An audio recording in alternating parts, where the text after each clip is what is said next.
Très bien. Bonjour à toutes et à tous.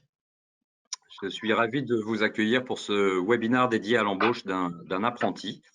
Donc, merci pour votre présence et votre fidélité.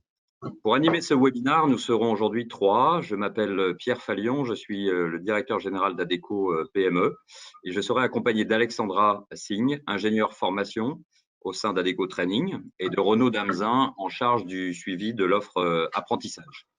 Donc, Bonjour. je connais bien Bonjour. personnellement cette problématique de l'apprentissage qui m'est très chère pour avoir dirigé des opérations pendant 10 ans dans des pays comme l'Allemagne, la Suisse ou l'Autriche où, vous le savez, l'apprentissage est très ancré dans le monde de l'entreprise avec de beaux résultats. Donc, ce webinaire va durer 30 minutes.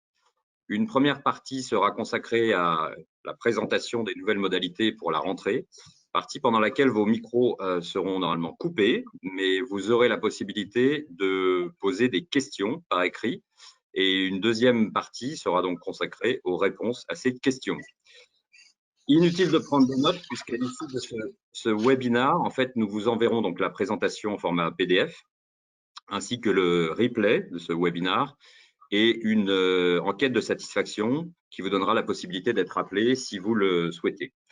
Donc, avant de parler en quelques mots peut-être d'Adecco PME, j'aurais quelques mots plus, on va dire, dans ce contexte plus général sur l'apprentissage. Donc, vous le savez peut-être, le groupe Adecco fait partie d'un réseau mondial qui s'appelle le GAN, qui est une association d'entreprises et d'institutionnels qui milite pour l'apprentissage. Nous pensons que cette modalité de mise à l'emploi reste parmi les meilleures aujourd'hui dans le monde. La France compte aujourd'hui environ 400 000 apprentis, c'est 2 fois moins qu'en Allemagne. Et comme vous le savez également, les pays qui ont développé l'apprentissage ont un niveau de chômage des jeunes qui est beaucoup plus faible.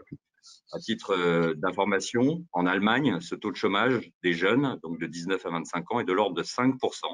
En France, en 2019, le taux de chômage, malheureusement, des jeunes était toujours de l'ordre de 20%, mais de 25% en 2016. Et si on ne fait rien à la rentrée, il pourrait revenir à ces niveaux historiquement dramatiques. Ce qui est intéressant, c'est que contrairement à une idée reçue également, la majorité des apprentis allemands sont employés dans les services à 60%, quand les Français se retrouvent plus en production à 60% contre 40% outre-Rhin. On a la ferme aujourd'hui conviction que l'apprentissage n'est pas une voie de garage, mais vraiment une voie d'excellence. Il permet d'être beaucoup plus mature, comme vous le savez, quand on arrive dans le monde du travail. Voilà, et rapidement, quelques chiffres également. Dans le privé, ce sont principalement les très petites entreprises qui accueillent des apprentis à hauteur de 55%, suivi des entreprises de 10 à 50 salariés à hauteur de 20% environ. Et 70% en fait, des jeunes passés par l'apprentissage ont un emploi.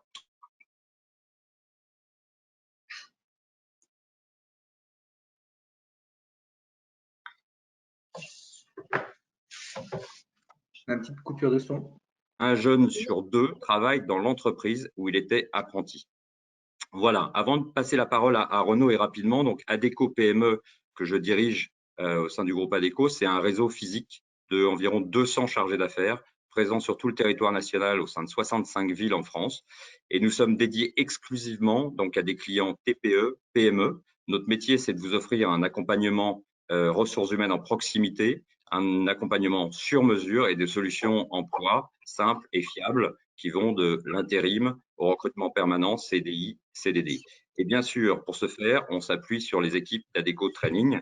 Donc, je vais passer la parole à Renaud pour prendre la suite. Renaud, c'est à toi. Oui, merci Pierre. Alors, tu l'as bien rappelé, à la rentrée prochaine, plusieurs centaines de milliers de jeunes vont faire le vœu et même pour partie d'entre eux ont déjà formulé le vœu d'orientation vers l'apprentissage. Qu'il s'agisse d'un apprentissage sur des premiers niveaux de qualification, CAP, bac ou sur l'enseignement supérieur. Mais dans le contexte actuel économique et sanitaire, bien sûr, la recherche d'entreprises et l'accès à ces offres est d'autant plus compliqué. Et l'objectif pour ces jeunes qui veulent accéder à l'apprentissage, c'est d'apprendre un métier, c'est de se former en apprenant un métier, c'est de réussir au mieux leur insertion professionnelle et en même temps, ils entrevoient très nettement une difficulté. D'ailleurs, ils éprouvent dès à présent une difficulté à trouver une entreprise. Dans le même temps, on a fait le constat, les entreprises ont besoin, vous avez besoin de créer des compétences pour vous développer, pour transmettre votre savoir-faire, pour développer votre entreprise petit moyenne, vous avez besoin de ressources complémentaires. Et de fait, l'apprentissage, le recrutement d'un apprenti peut vous apporter cette solution, on en est persuadé. Le gouvernement a ressenti cette difficulté, pressenti cette difficulté de votre côté malgré tout, de passer le cap, de faire le choix de recruter dans le contexte économique actuel. C'est normal. C'est un coût que de recruter un apprenti, même si c'est un engagement très fort de votre part. Et une des raisons, peut-être la principale raison pour laquelle le plan de relance de l'apprentissage a été annoncé le 4 janvier, ça a été justement de vous donner les moyens, plus de moyens pour pouvoir recruter cet apprenti. Alors, il y a 3 mesures principales que je vais présenter succinctement dans ce plan de relance de l'apprentissage. Mais la première, c'est vraiment celle qui doit vous permettre de passer le cap. C'est une aide au recrutement d'un montant de 5 000 à 8 000 euros, du CAP à la licence et même plus précisément du niveau 3 de diplôme au niveau 6 de diplôme. Autrement dit, à la fois les diplômes et les titres professionnels vont être concernés par cette aide au recrutement. Vous pourrez recruter par exemple un technicien de maintenance industrielle, un conducteur d'installation de machines automatisées dans le secteur tertiaire, conseiller vente, agent magasinier dans la logistique, agent de propreté et d'hygiène. En fait, tous les secteurs tertiaires, industriels et même agricoles sont concernés et tous les titres et diplômes accessibles à l'apprentissage sont concernés. Ce qui va importer, ce qui va compter, c'est le niveau de formation. Alors, quel va être l'effet attendu de cette aide? Elle va diminuer considérablement le coût du recrutement à hauteur d'environ 30 euros pour les moins de 20 ans, de 200 euros pour les 21-25 ans, d'environ 950 euros pour les 26 ans et plus. Autrement dit, on peut le dire, le coût d'un apprenti va devenir quasi nul en dessous de 26 ans. Ce qui est proposé par cette aide, c'est vraiment de libérer l'entreprise de son hésitation économique et de permettre de se concentrer sur l'essentiel, c'est-à-dire l'expérience de l'apprentissage pour le jeune, la transmission des savoir-faire, la contribution au développement de l'entreprise.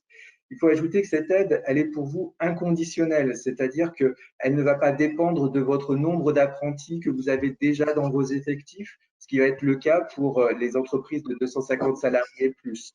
Alors, une petite précision complémentaire également, cette aide, elle va se substituer à une aide qui existe déjà et dont vous pouvez bénéficier, qui est l'aide unique à l'embauche d'un apprenti.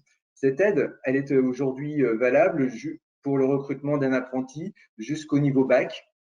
L'aide qui arrive, l'aide au recrutement soutenue par le plan d'apprentissage, c'est une aide qui est valable jusqu'au niveau licence.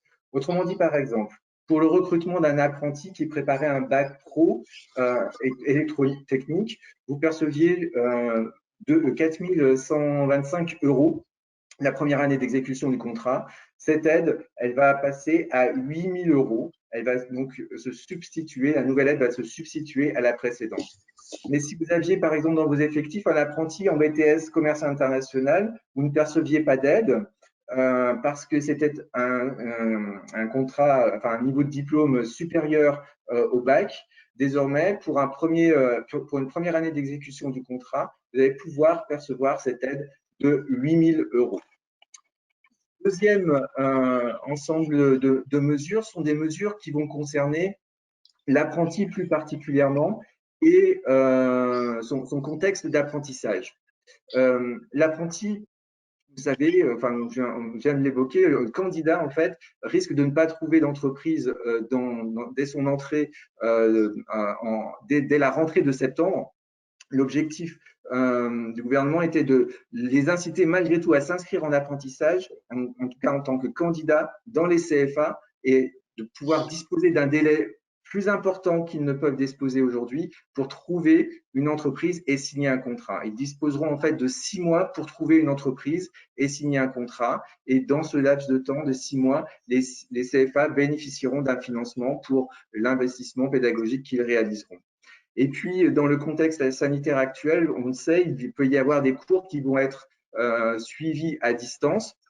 tous les étudiants, tous les candidats à l'apprentissage, tous les apprentis ne sont pas forcément équipés. Le gouvernement a ouvert la possibilité de financer pour les CFA l'achat de matériel numérique dans le cadre d'un premier équipement qui va permettre aux jeunes de suivre dans les meilleures conditions possibles cet apprentissage tout au long de l'année.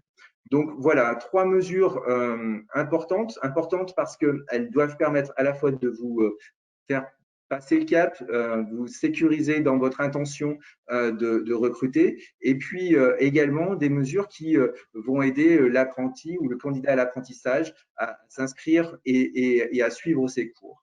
Alors, tous ces éléments-là, ils sont très favorables, très positifs. Par contre, on sait que, mine de rien, recruter un apprenti, identifier les bons CFA, repérer les meilleurs candidats à l'apprentissage, et puis ensuite gérer administrativement un contrat, ça prend du temps, c'est aussi de l'engagement, et c'est la raison pour laquelle on vous a proposé un ensemble de facilités, un ensemble de solutions qui sont susceptibles de vous aider, de vous appuyer dans ce recrutement et dans cette gestion de votre apprenti tout au long de l'année. C'est ce que va vous présenter plus précisément Alexandra.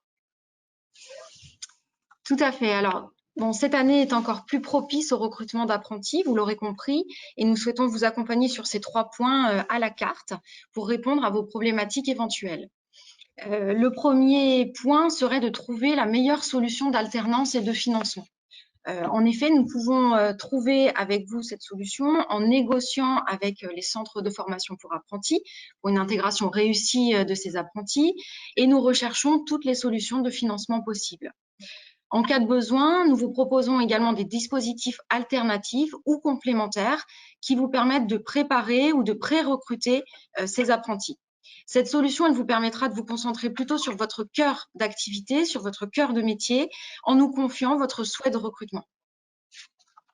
La deuxième solution est basée sur notre savoir-faire le plus ancien et notre plus légitime savoir-faire, qui est le recrutement. Donc, nos équipes d'Adecco mettront en œuvre leur expertise pour sélectionner au mieux un ou plusieurs apprentis en fonction de vos besoins. Nous recherchons pour vous les meilleurs candidats via des campagnes de promotion ciblées, de partenariats. Nous présélectionnons ces candidats. Nous mobilisons à l'issue des tests d'aptitude et de motivation pour que vous puissiez choisir et valider le recrutement.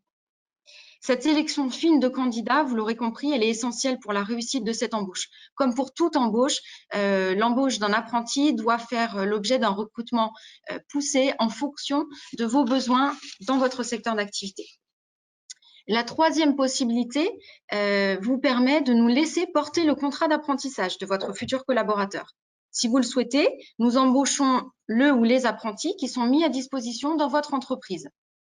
Nous gérons l'ensemble des sujets administratifs et financiers, et les apprentis bénéficient d'un double tutorat.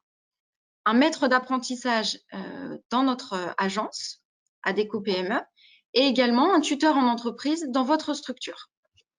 Et puis, en fin de parcours, nous pouvons vous aider pour la mise à l'emploi durable de vos apprentis si toutefois vous ne pouviez pas garder l'apprenti dans votre structure à l'issue du contrat d'apprentissage. Ces 3 solutions sont cumulatives et complémentaires. Pour exemple, l'an dernier, nous avons travaillé avec une entreprise du bassin lyonnais qui avait pressenti une candidate. Cette candidate n'avait pas vraiment d'idée d'école. Nous avons donc sélectionné pour cette entreprise plusieurs écoles et diplômes qui répondaient aux besoins de l'entreprise, puis nous avons porté le contrat d'apprentissage de la jeune. Sachez que nous pouvons donc vous accompagner des prémices de votre réflexion jusqu'à l'embauche de l'apprenti. En effet, nous nous engageons auprès des jeunes. Nous sommes ouverts à tous les talents présents dans les viviers du territoire, notamment auprès des jeunes en situation de handicap. Et puis pour finir, je dirais que l'apprentissage peut être aussi le moyen d'introduire la mixité et de réfléchir à la féminisation de certains postes de travail. Donc n'hésitez pas à contacter les équipes Adecco qui vous aideront à y voir un peu plus clair dans le paysage complexe de l'apprentissage. Voilà. Alors, on va peut-être ouvrir maintenant la séquence, deuxième séquence de notre webinaire. Merci Alexandra et merci Pierre. Et peut-être une première question commence à arriver. laisse m'indiquer. Alors moi, j'ai juste une question peut-être pour Alexandra ou Renaud. En fait, concrètement, comment est-ce qu'on demande l'aide de l'État et comment est-ce qu'elle sera versée? Alors, c'est une très bonne question, hein. Quand on annonce une aide, on aime tout de suite savoir effectivement quelles sont les modalités concrètes pour la percevoir. Alors, les textes officiels ne sont pas encore sortis pour décrire le process, mais dans nos informations, on sera très proche des modalités qui existent pour l'aide unique à l'embauche d'un apprenti que vous connaissez déjà en tant que TPE-PME. Autrement dit, en fait, une fois que vous avez signé votre contrat d'apprentissage, vous allez le déposer auprès de votre OPCO et c'est l'OPCO qui va s'assurer de l'instruction et de la bonne conformité de votre contrat, qui va le transmettre au ministère et qui en même temps va générer la demande d'aide. Et c'est l'ASP, hein, l'Agence de services et de paiement, qui va réaliser le versement de l'aide de façon à ce que tous les mois, en fait, hein, de façon mensualisée, vous bénéficiez de cette aide. Très bien, merci beaucoup Renaud, c'est très clair. Je vois une deuxième question. La première année de master est-elle éligible? Alors non, la première année de master, elle n'est pas éligible parce qu'en fait, master, c'est par définition en 2 ans. En fait, ce que souhaitait le gouvernement, c'était justement de viser les niveaux de diplôme jusqu'au niveau 6, c'est-à-dire le bac plus 3, et les titres professionnels qui sont aussi identifiés niveau 6. Pour une première année de master, c'est formellement, on va dire, entre guillemets officiellement, un niveau 6, mais en même temps, il ne se suffit pas à lui-même, cette première année de master ne suffit pas à elle-même pour avoir un diplôme. Donc, comme c'est un niveau 7 qui est pour l'instant, en tout cas, dans les annonces et dans les mesures qui s'annoncent, dans leur déploiement concret opérationnel, le master ne sera pas pris en compte.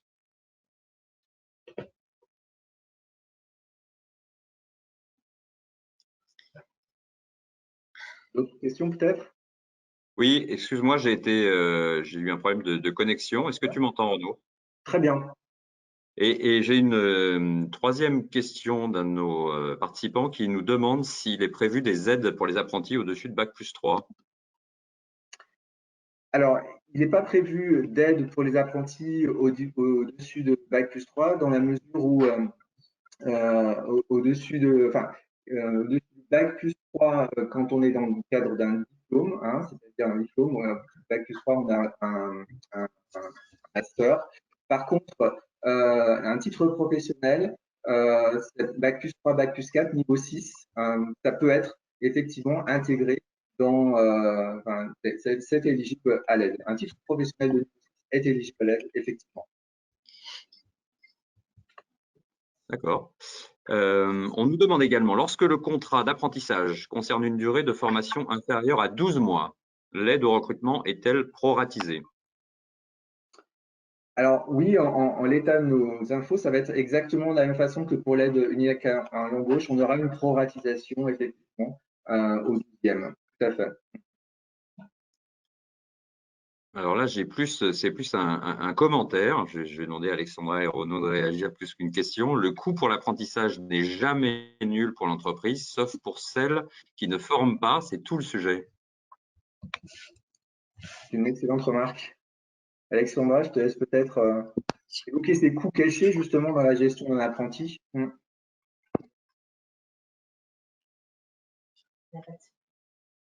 Est-ce que vous m'entendez? Parce que j'ai l'impression que l'image est figée. On t'entend très bien. J'ai plus de retour. Ok, bon, si vous m'entendez, c'est parfait. Pierre, est-ce que tu peux répéter la question, s'il te plaît? J'ai été coupée. Oui, je disais effectivement, pas de souci, Alexandra. C'est pas une question, c'est un commentaire, mais assez pertinent effectivement, qui stipule que le coût pour l'apprentissage n'est jamais nul, en caractère majuscule, pour l'entreprise, sauf pour celles qui ne forment pas. C'est tout le sujet. Eh oui, Donc, la question bien tourne sûr. autour des coûts cachés. Oui, c'est ça. Alors, en fait, l'idée de l'aide, elle est bien sur le fait d'annuler la rémunération et le coût global de la rémunération. Bien entendu, toute la partie tutorale, toute la partie formation, transmission sera bien entendu un coût pour l'entreprise, évidemment, mais c'est tout l'enjeu du contrat d'apprentissage. L'idée aussi des équipes ADECO en mobilisant un double tutorat, c'est de pouvoir vous accompagner en maintenant un terreau, je dirais, favorable pour la création de compétences et s'assurer que ce double tutorat fonctionne bien, tant pour le jeune dans l'entreprise que pour le CFA, donc à l'école, je dirais, et pour s'assurer qu'il y ait bien une montée en compétences et pour la réussite du jeune dans l'entreprise et pour son diplôme. D'accord, merci beaucoup Alexandra. J'ai une autre question pour vous deux. Lorsque le contrat d'apprentissage est rompu, avant l'accès au diplôme, l'aide au recrutement est-elle proratisée? Oui, en fait, dans la mesure où l'aide va sans doute être versée mensuellement, en amont du versement derrière de la rémunération, en cas de rupture du contrat, effectivement, il y aura un versement en fait qui va s'interrompre simplement, et donc on aura une proratisation tout à fait. Très bien. J'ai une autre question. L'aide à l'embauche d'apprentis sera-t-elle cumulable avec le dispositif AIRE? Alors je ne sais pas pour tout vous dire. Je sais pas, on va se renseigner en direct et on vous dira si on a l'information. Autrement, on vous la donnera, on vous la communiquera dans des éléments complémentaires. Ok, très bien. De manière plus pratique, Renaud, comment ça se passe quand il y a une rupture de contrat en fait avec le jeune? Alors en fait, tout simplement, il y a un temps d'échange, bien sûr, avec le jeune. Si les motifs sont suffisants pour rompre le contrat, l'entreprise, elle a pendant 45 jours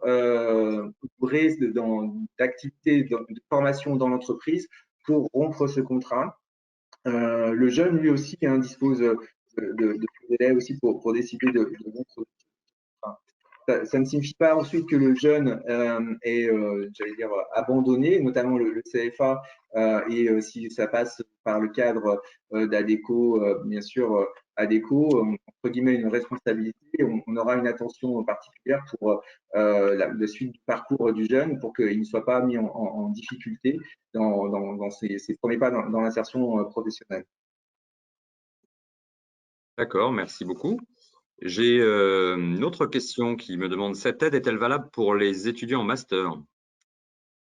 Non, comme on l'a évoqué tout à l'heure, en fait, les étudiants en master sont pas éligibles, enfin en tout cas les contrats pour les étudiants en master ne sont pas éligibles puisqu'il s'agit de niveau 7 en fait, de niveau 7 de formation, et c'est au niveau 6 que cette aide s'arrête vraiment. D'accord, bah, écoute, c'est parfait. Merci beaucoup Renaud, merci Alexandra. Alors, je vois plus sur le chatter, je vois plus de questions. Donc, on va peut-être se laisser une minute pour voir. N'hésitez pas, chers participants, voilà, je vois une autre question. Comment organisez-vous les partenariats avec les CFA afin de répondre aux besoins des entreprises? Alexandra, peut-être? Alors, tout l'enjeu, est-ce que vous m'entendez bien? Je suis Oui. navrée, mais j'ai un problème de connexion. Oui, C'est oui. bon? Tout l'enjeu, justement, tout l'enjeu est de pouvoir bien prendre ce dont vous avez besoin au niveau de votre recrutement. L'idée, c'est que vous puissiez exposer votre besoin, je dirais, en levier de croissance, votre besoin en recrutement, la personne idéale, et ensuite, eh bien, nous pourrons nous mettre en relation avec les CFA ou les CF qui répondent le à votre besoin, tant sur les diplômes que sur la manière d'organiser aussi le diplôme, puisqu'un CFA s'organise à la semaine au niveau de l'alternance, d'autres plutôt au mois. Donc voilà, en fonction de votre besoin d'activité, on se rapprochera du CFA qui courait le mieux.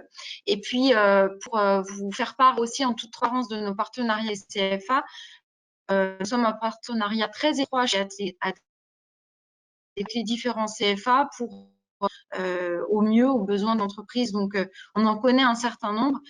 Nous-mêmes, au sein du groupe ADECO, voilà, nous sommes très attachés au CFA. Vous avez peut-être entendu parler d'une autre. Donc, voilà, nous les connaissons bien.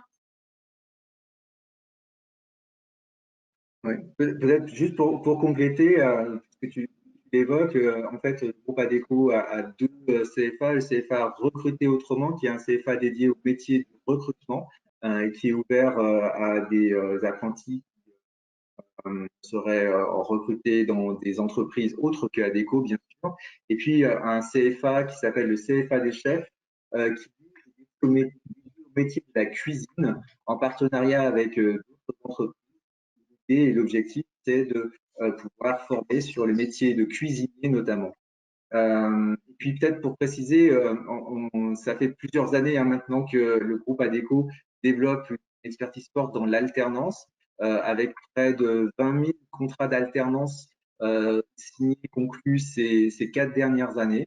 Donc un très bon maillage avec un très grand nombre d'organismes de formation, d'établissements de formation, et qui ne demande bien sûr qu'à s'agrandir avec d'autres partenariats qu'on noue au quotidien, mais une belle habitude de travail avec les acteurs de la formation et les responsables pédagogiques des formations.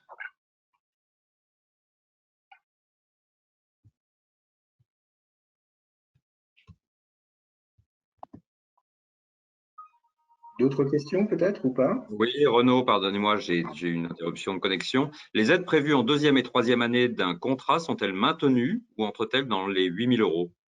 Non, effectivement, c'est une bonne question parce que pour la première année d'exécution du contrat, comme tu l'évoquais, c'est une aide donc de 8 000 € qui se substitue à l'aide unique à l'embauche d'un apprenti pour ceux qui y avaient précédemment droit. Mais les aides de deuxième et troisième année, qui sont de mémoire de 2 000 et puis de un peu plus de 1 000 € pour la troisième année, elles sont maintenues ensuite. D'accord. Et la subvention entre 5 000 et 8 000 € dépend de quoi? Alors, la différence entre 5 000 et 8 000 € elle dépend de l'âge. En fait, 5 000 €, ça sera pour le recrutement et l'embauche d'un mineur, et 8 000 €, ce sera pour le recrutement d'un majeur.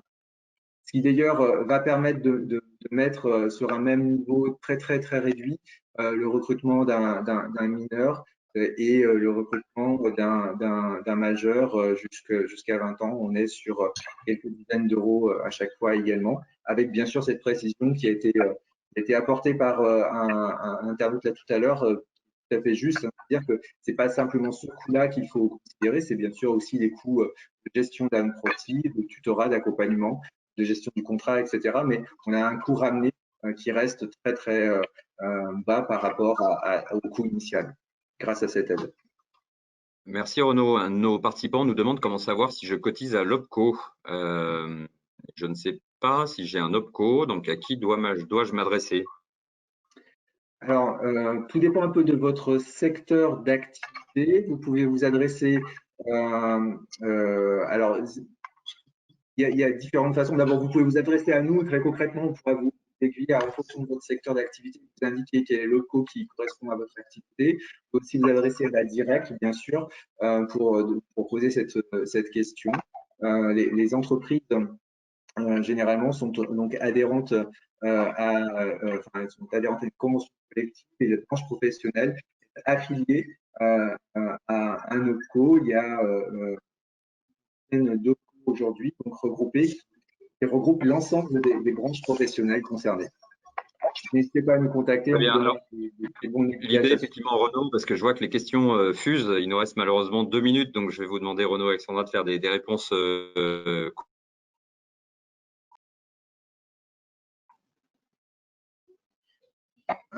T'entends pas, Pierre. Oui, je demandais quand est-ce que le décret est prévu. Pardon, ma connexion a été coupée. Alors, le décret, il est prévu dans les jours ou semaines qui viennent, hein, puisque en fait, on parle là d'une mesure qui est valable depuis le 1er juillet, donc il devrait sortir. Il est dans les tuyaux en pré-rédaction, mais il n'est toujours pas effectivement sorti au journal officiel. En fait, comme vous êtes inscrit à ce webinaire, vous nous avez laissé vos coordonnées mail pour qu'on vous contacte. On s'engage bien sûr à vous donner l'information quand on l'aura. Dès qu'on l'aura, en fait, on vous donnera une petite synthèse et une petite lecture du décret en même temps que son annonce pour vous tenir informé vraiment en direct de l'arrivée de ces procédures officielles que j'évoquais tout à l'heure. Très bien. Une question intéressante aussi, Renaud. Quels sont les coûts de votre accompagnement au recrutement d'apprentis? Alors, les coûts, ils vont être un peu variables en fonction à la fois de nombre d'apprentis à recruter, du profil, du métier, du secteur. Donc je laisserai peut-être Alexandra préciser, mais on a pour objectif en général de très vite cerner les dimensions prix dans un premier échange avec l'interlocuteur avec le demandeur pour que on arrive tout de suite à un prix très clair et très net. Mais peut-être que Alexandra, tu peux nous donner quelques éléments sur la façon dont justement on travaille avec les clients pour pouvoir les accompagner à ce sujet. Oui, tout à fait. En fait, tu l'as dit justement, ça fait l'objet d'un premier rendez-vous avec les clients. Donc, nous étudions déjà votre besoin en comprenant vers quelle mission vous voulez diriger cet apprenti, ce qui permettra de pouvoir sélectionner le meilleur diplôme correspondant à ce besoin. Et puis, très rapidement, on vous fait un chiffrage de cet accompagnement en fonction d'une ou des 3 solutions que vous aurez choisies, les solutions que je vous ai présentées, puisque ces solutions sont à la carte et que vous pouvez prendre tout ou partie de notre accompagnement. Donc, dès le premier rendez-vous, nous pourrons vous faire part de ces coûts. Parfait, il est 9h32, donc on a légèrement débordé sur effectivement l'horaire initialement prévu. Merci infiniment Alexandra et Renaud, merci beaucoup pour vos réponses à toutes ces questions. Il y en a beaucoup d'autres, je vois, qui apparaissent à l'instant. Donc encore une fois, vous allez recevoir la présentation, le replay, un questionnaire de satisfaction et donc l'opportunité à vous tous en fait de pouvoir nous solliciter pour répondre à toutes vos questions. J'imagine qu'il y en a beaucoup. Encore une fois, n'hésitez pas à nous solliciter depuis le sourcing des candidats et jusqu'aux modalités pratiques d'intégration en fait de l'apprenti au sein de vos entreprises. Voilà, je vous souhaite un bon recrutement d'apprentis et puis j'espère à très très bientôt, voilà, au téléphone ou par email. À bientôt. Merci infiniment pour votre présence et votre fidélité. Bonne journée. Au revoir. Merci à tous. Au revoir.